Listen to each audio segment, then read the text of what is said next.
getting into this episode of GH, I ain't gonna lie.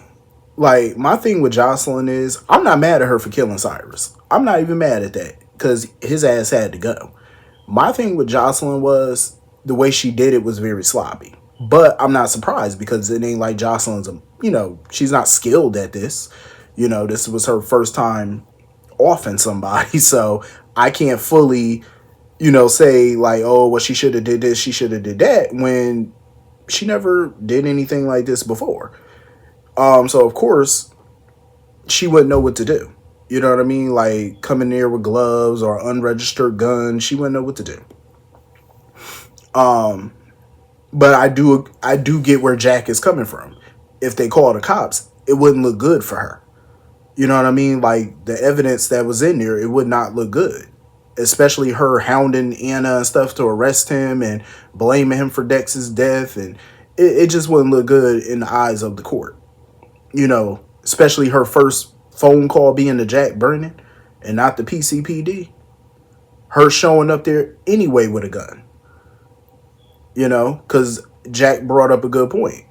If Cyrus didn't have an axe, would she have shot him? And she can't answer that question fully. She can't give a full yes or no. That's not good.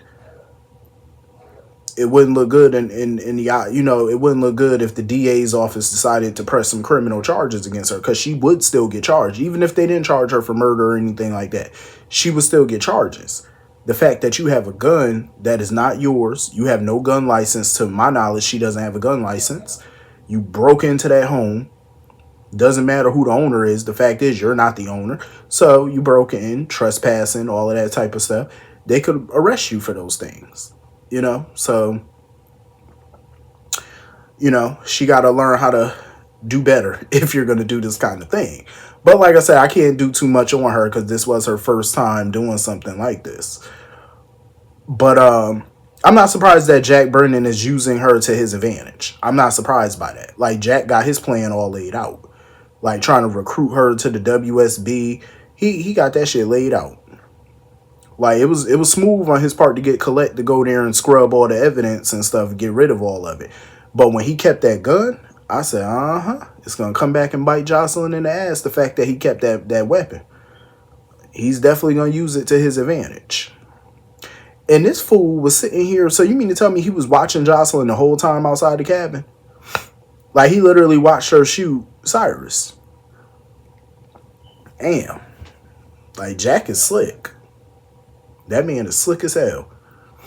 And now he want her to lie to Carly and everybody else about this. Got her a new phone, the whole nine. Like, this man is...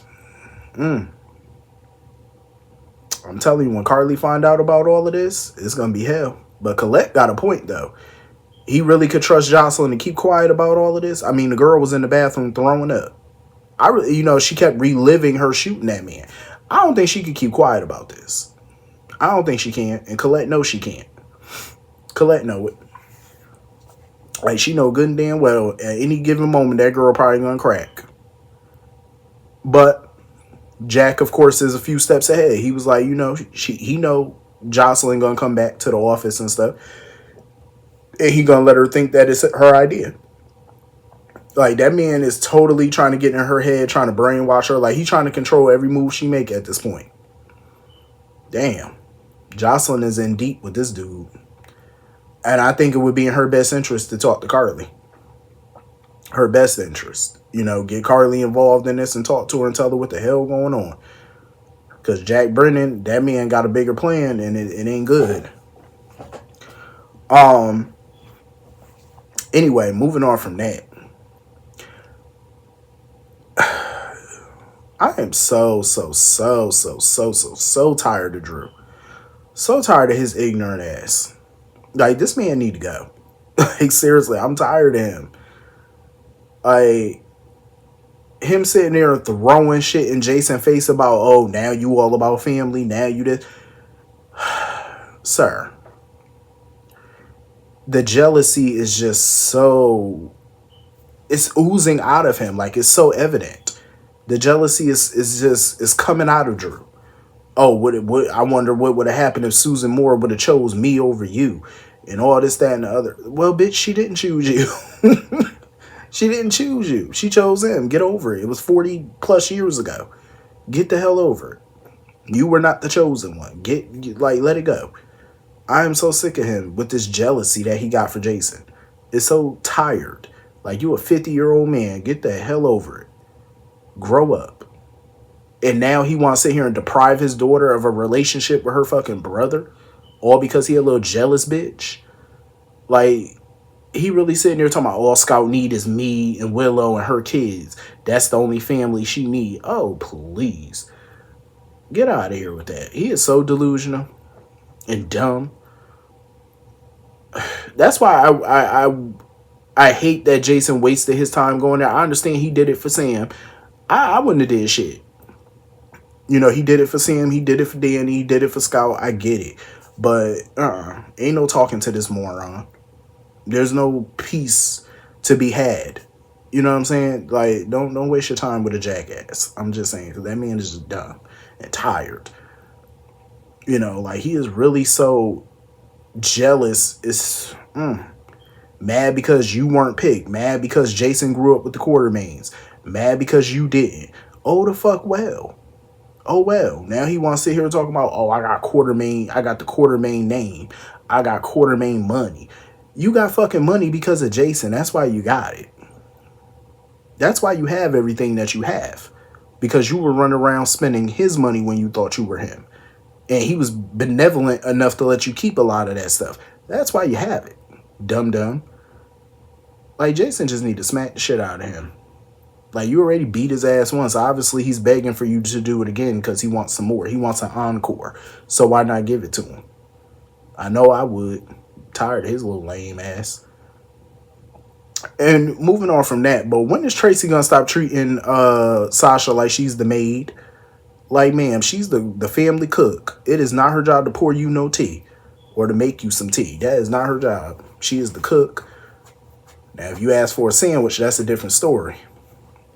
Like, she really be treating her like trash.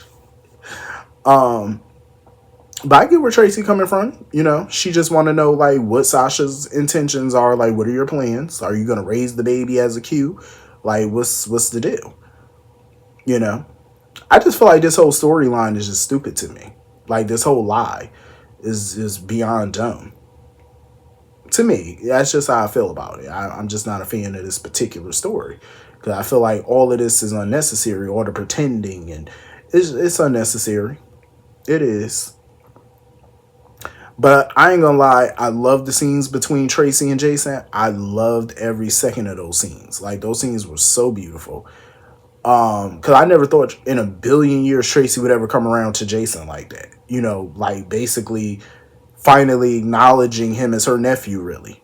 You know, opening her arms to him, hugging him, and all this, like, showing some care towards him. But I'm glad they got a common enemy, Drew. And I think that's what bonds them at this moment, you know. Because Tracy ain't no fool. She already know what time it is. Drew ain't just coming after Jason. He coming after the whole damn family. So, you know, Tracy trying to get war ready at this point. Because she know what it is. They going to have to put that bitch down. They going to have to take that fool down. That's all that is. But I like it, though. I like that her and Jason are finding some common ground. They getting close. You know, I love it. I never thought I'd live to see it, but I like it. Moving on from that, I'm surprised Austin Gatlin Hope was even mentioned today. Like, I was super surprised, and the case is still unsolved. Like, I'm surprised that man ain't still laying on the ground. Probably a damn skeleton at this point.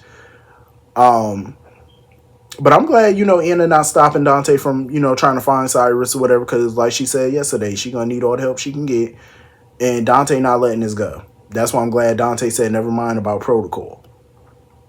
Because I know that was hard for him to hear, you know, Cyrus being the one to kill Sam and why he did it. Like, that would just piss me off even more. You know what I mean? Like, you killed her all because she donated a liver to your fucking niece that you wanted to die. Like, that is so dumb. Like, the reasoning behind Dex's killing and Sam's killing is just beyond stupid to me. Like, the reason is crazy. So, you know, as much as I'm glad Joselyn took him out, I just wish that Dante could have got to him first and just put a real good ass whooping on him. You know what I mean? Like, because now that kind of took that away from Dante. It took it away from a lot of people, who would have confronted Cyrus. Because I really thought Alexis was going to be the one to take him out, to be quite honest. But Colette did a bang up job of getting rid of a lot of that evidence, though, because when they got there was no trace of nothing at that cabin.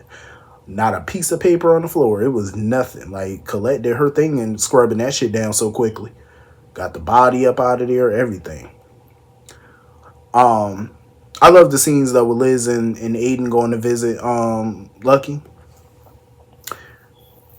And I'm glad, that Aiden is coming around to his father and he glad his father back. Cause I know, that wasn't easy for him. Trying to warm up to his dad being back at first and whatnot. But I'm glad, that he's getting past it. Either he's gotten past it fully or he's getting there. But Lucky needs a gym because to get your ass beat by that old man, that's embarrassing. Especially in front of your ex, soon to be, potential new boo again. That was embarrassing. Thank God your son wasn't there to watch your defeat. Because that would have been the ultimate embarrassment. I mean, that would have just probably been 10 times worse. Like, damn, sir. I'm not surprised his heart stopped and they had a little medical emergency with him. That wasn't even surprising because they do it all the time, so that wasn't shocking. But we all knew not Liz, but we all knew Lucky was going to be on the mend. He wasn't going nowhere. Honestly, when Laura was talking to Lulu and stuff about Cyrus and why he was doing what he was doing, I mean, Laura could miss me with all that. Talking about, he should have never been let out of prison. Ma'am, you should have never tried to trust him again. That's where my issue with her came, because she was just singing his praises, trying to tell everybody who would listen that, she believed he could change, and it seemed like he changed. And Laura, lepers don't change their spots, sweetie.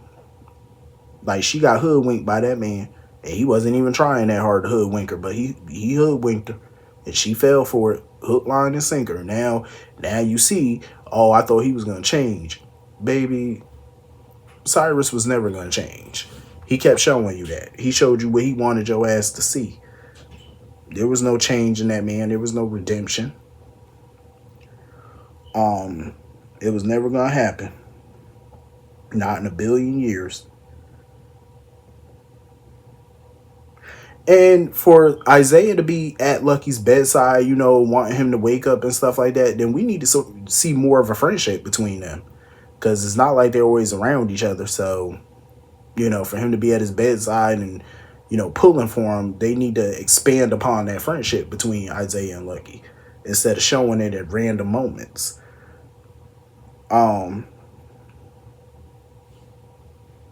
So anyway, moving on from that.